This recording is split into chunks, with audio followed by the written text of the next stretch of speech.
आलू, प्याज, टमाटर, गोभी, गाजर, बैंगन, बहुत सारी चीज फ्रेश चीज नीचे से फ्रेश में भेजा जाता है। जैसे ऊपर पहुंचते पहुंचते 3-4 दिन लगता है, तब तक पूरे का पूरा दोबारा फ्रोजन हो जाएगा। दोबारा पानी में डालो, फिर उसको मेल्ट करो। आधा पानी के साथ मेल्ट होके चला जाता है, आधा हम लोग को मिलते है खाने के लिए। दाल, चावल, आटा डेली यूज होता है। क्यों होता है? आटे से पूरी बनाते, पूरी खाते हैं आप लोग।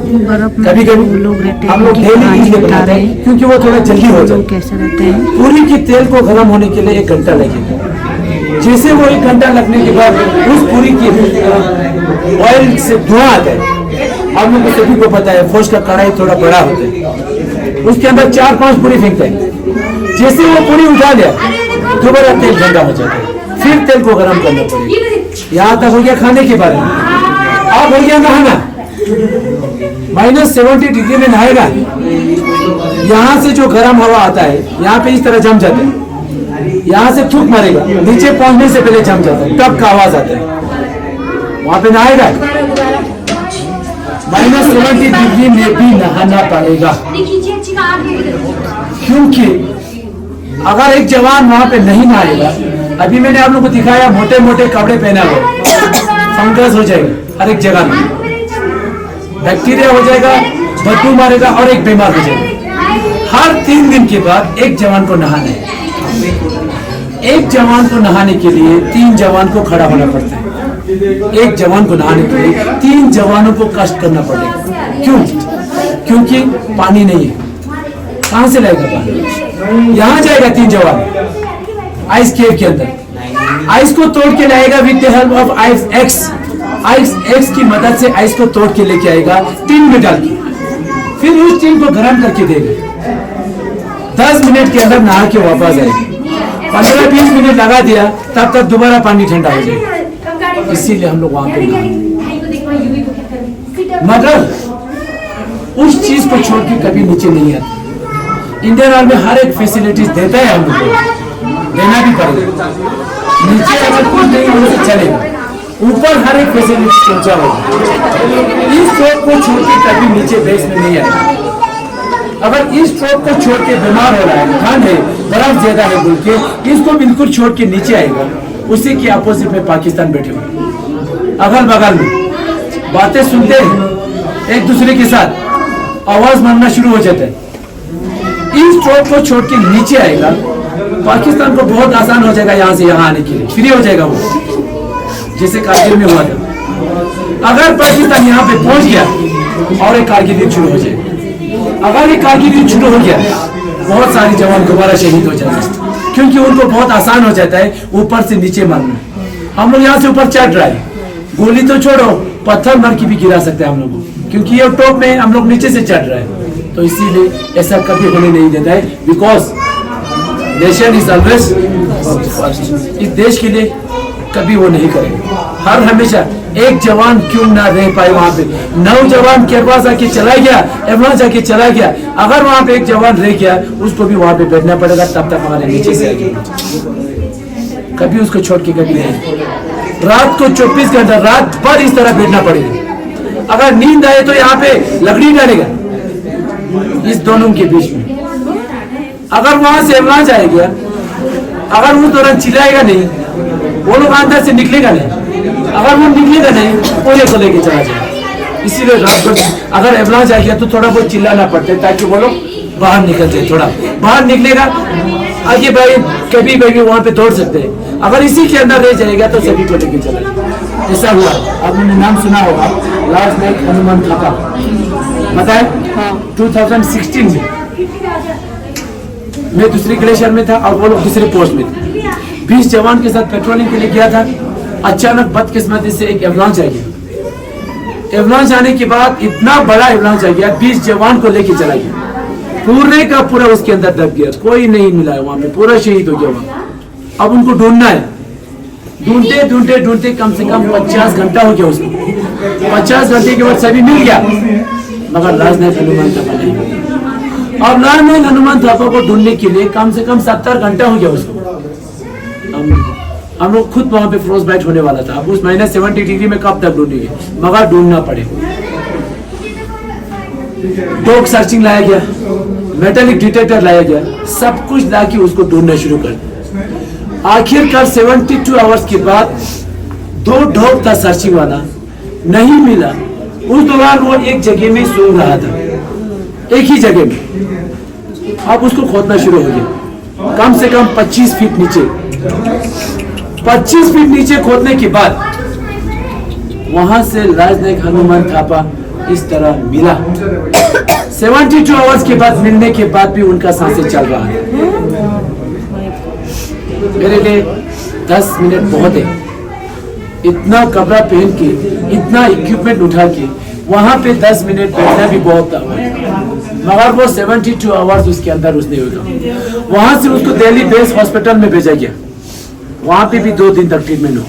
पूरा देश उसके लिए प्रे कर रहे थे, मस्जिद, मंदिर, गुरुद्वारा, हर एक साइड में उसके लिए प्रे कर, मगर नहीं बच पाया। क्यों नहीं बच पाया? ऊपर से लेकर नीचे तक उसका शरीर पूरा फ्रोज बाइट हो चुका था। इस तरह होता है सियाचिन ग्लेशियर। तो ये था आप लोगों को ग्लेशियर के अंदर। अब हो गया हमारा थोड़ा यहाँ पे छोटा सा क्लिप रह जाता है जो आप लोगों को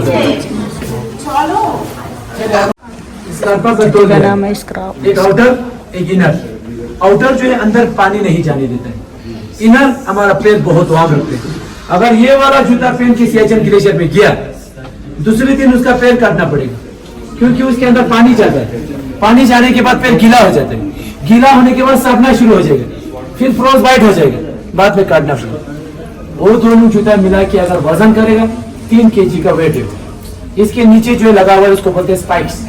आप लोग बोलते हैं स्पाइक्स, आदमी में बोलते हैं उसको क्रैम्प पॉइंट, जो क्रैम्प करते हैं। यहाँ पे सेलिब्रेशन लिखा हुआ है। क्या लिखा हुआ है? Celebrations 20 year of Kargil war 2019। Celebrations का मतलब पूरा 20 साल होने के बाद इंडियन आर्मी नाचना गाना शुरू नहीं किया था। सेलिब्रेशन का मतलब उन शहीदों को, उन वीरों को याद किया गया था जो हमारे लिए शहीद हुए, इस देश के लिए शहीद हुए। हर वॉर मेमोरियल के अंदर उनको वेपन के साथ सलामी दिया गया, उनको रीत चढ़ाया गया, उनको अमर जवान ज्योति जलाया दोबारा। उसके बाद लास्ट में उनको अलग अलग तरीके से वेपन और उनको बाइक के साथ, साइकिलिंग के साथ उनको विक्ट्री फिल्म, जिसको हम माशाल बोलते हैं, ये माशाल जो आपके सामने इस तरह माशाल जलाया था, याद किया गया था। कहने का मतलब उस दौरान हमारे साथ सम्मान करने के लिए सीडीएस जनरल विपिन रावत साहब मौजूद थे, अभी हमारे बीच में नहीं है। एक प्लेन क्रैश में वाइफ के साथ शहीद थे, सम्मान करते हुए नजर आएगा आपको। ये है सीडीएस जनरल विपिन रावत साहब।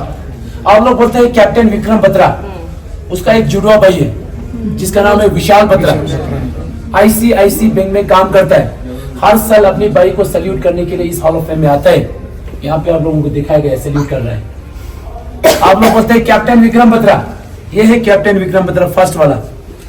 एक टास्क को फिर उसके सीओ आया, कमांडिंग ऑफिसर। कमांडिंग ऑफिसर ने बोला बेटा अभी आपको क्या चाहिए, क्योंकि बेटा इसने बोला क्योंकि वो 19 साल का ही था। बेटा अभी आपको क्या चाहिए? आप प्रमोशन भी हो गया, आपको गोली भी लगा हुआ है, आप रेस्ट करना, आप आगे नहीं जाना बोल के। इसने सीओ साहब को रिप्लाई किया सर प्लीज दिल मांगे मोर। इसलिए बोलता है फिल्म के अंदर दिल मांगे मोर, क्योंकि वो दोबारा टास्क को पूरा करना चाहता था। उसके अंदर अपने वतन के लिए इतना प्यार था, जोश था, जज्बा था। परमिशन दे दे उसको। परमिशन देने के बाद 3 पाकिस्तानियों को बीच में उसको मार के जैसे ये टॉप में पहुंचने वाला था, उधर अचानक इसको 5 गोली लगने के कारण वहां पे वो शहीद हो गया। इसका जगह संभालने के लिए उसी की ट्रूप में से एक सिपाही आया 19 साल का, जिसका नाम था राइफलमैन संजय कुमार। वो लास्ट वाला है संजय कुमार, ठीक है। दुश्मन की बंकर तक जाके, बंकर के लूप होल में से दुश्मन की, पाकिस्तान की वेपन को खींच के, उसी की वेपन से उसी 7 पाकिस्तानी को मार गिरा के उसी का वेपन ला के आने वाला कोई और नहीं था, यही था। इसका नाम है संजय कुमार, अभी भी जीवित है, पिछले साल आर्मी से रिटायर्ड हुआ। उसके बाद आप लोगों को ब्रीफिंग के दौरान मैंने बताया योगेंद्र सिंह 18 ग्रेनेडियर का था, योगेंद्र यादव। टाइगर हिल को रिकैप्चर करना मुमकिन ही नहीं, नामुमकिन था, नामुमकिन ही था। आप लोगों को पता नहीं होता वो कैसे 90 डिग्री में ही 1 महीने का समय इसलिए लग गया, जहां से एक चिमटी ऊपर चढ़ नहीं सकता था उसी को चुनना पड़ा। इतना वो स्लिप था वो। सामने से जाएगा तो सीधा देखेगा, दाएं बाएं से देखेंगे तो टॉप में बैठा हुआ है, बिना गोली का पत्थर मार के भी हम लोग को मारेगा वो लोग। इसीलिए उस रास्ते को चुनना पड़ा, जिस रास्ते से एक चिमटी भी जा नहीं सकता था, उसी रास्ते को इंडियन आर्मी ने करके दिखाया। रात को 1 बजे शुरू हो जाता था रोप को फिक्स करने के लिए। 1 महीने का समय लग गया। जैसे 1 महीना होने वाला था, हमारे 4 जवान 5 जवान उस टॉप के ऊपर, टाइगर हिल के ऊपर पहुंचने वाला था। जैसे पहुंच के ऊपर चढ़ लिया, वहां पे ब्लास्ट कर दे, 5 का 5 जवान वहां पे शहीद हो गए। अभी सभी बिखर गया वहां पे। पाकिस्तान के 4 जवान आके सभी का टांगे उठा उठा के उस बंकर के अंदर फेंक दिया सभी को। अब बंकर के अंदर सभी को इस तरह लेटा के रखा। भगवान की कृपा से 4 जवान में से 5 जवान में से 1 जवान जिंदा था, जिसका नाम था योगेंद्र सिंह यादव। सुन रहा था दुश्मन की बातें। कमांडर बोल रहा था चलो दोबारा देख के आ जाओ, क्या पता इसमें से कोई जिंदा तो नहीं है बोल के। 3 पाकिस्तानी आके देखा भी नहीं, बंकर का दरवाजे के ऊपर वो दरवाजा लगा नहीं होता, सीधा खुला होता। वो आने के बाद उसी दरवाजे के आगे से ब्रश फायर करना शुरू कर दिया। दोबारा ऑलरेडी शहीद हो चुका था, फिर भी ब्रश फायर करना शुरू कर दिया। पैर में 9 गोली, हाथ में 7 गोली, बाएं हाथ में। इतना लगने के बावजूद अचानक इसकी जेब में, अचानक इसकी सीने में 1 गोली मारा था, लग गया था अचानक। मगर उसकी जेब में 5 रुपए का 2 सिक्का था, उस सिक्के को लगने के कारण गोली अंदर छू नहीं पाया, तभी बच गया वहां। फिर पाकिस्तान कमांडर बोल रहे थे चलो अभी आगे चलो, ये सब कुछ खत्म हो गया बोल के। जैसे वो आगे बढ़ रहा था, इसने धीरे धीरे करके अपनी जेब में से ग्रेनेड को निकाल के, आज बाएं वाला हाथ यूज नहीं कर सकता था, इसीलिए अपने मुंह से ग्रेनेड की पिन को खोल के वहां पे फेंक दिया। 7 पाकिस्तानी को ब्लास्ट कर दिया। फिर आगे वो खुद चल नहीं सकता था, पेट के बल रेंगते रेंगते उस टाइगर हिल के 2 पत्थर के बीच में तिरंगे को लहरा दिया। नीचे से हमारे इंडियन आर्मी पूरा देख लिया कि वहां पे फतेह हासिल हो गया बोल के। वहां से वो लोग दौड़ के आ रहे थे, तब तक ये इतना गोली लगने के बावजूद उस तिरंगे को सल्यूट मारा नीचे बैठे बैठे। वहां पे वो गिर गया था नीचे वापस। 17 गोली लगने के बावजूद भी वहां से वो जीवित मिला, अभी भी जीवित है वो। ये हमारे लिए इतना काम करके पिछले साल आर्मी से रिटायर्ड हुआ है, सूबेदार मेजर के पास में रिटायर्ड वहां भी ये होता है। आप लोग को 1947 से लेके 1999 तक जितना भी वॉर हुआ था, पूरा आप लोग को वीडियो के जरिए दिखाएगा। 8:30 बजे शुरू हो जाता है, 8:30 बजे तक खत्म हो जाता है। ये जो टिकट अगर आप लोगों ने लिया होगा, ये टिकट आप लोगों को 7 डेज तक वैलिड होता है। अगर किसी बारिश के कारण अगर ये रद्द किया जाएगा तो कल दोबारा आ सकते हैं, आप लोग देख सकते हैं। इसीलिए इसको 7 डेज तक वैलिड किया हुआ। मंडे को यहाँ पे क्लोज है, बाकी किसी भी दिन आके यहाँ पे आप लोग देख सकते हैं। यहाँ तक इस गैलरी का खत्म हो जाता है, नेक्स्ट गैलरी में हम लोग जाएंगे। तब तक थैंक यू, जय हिंद।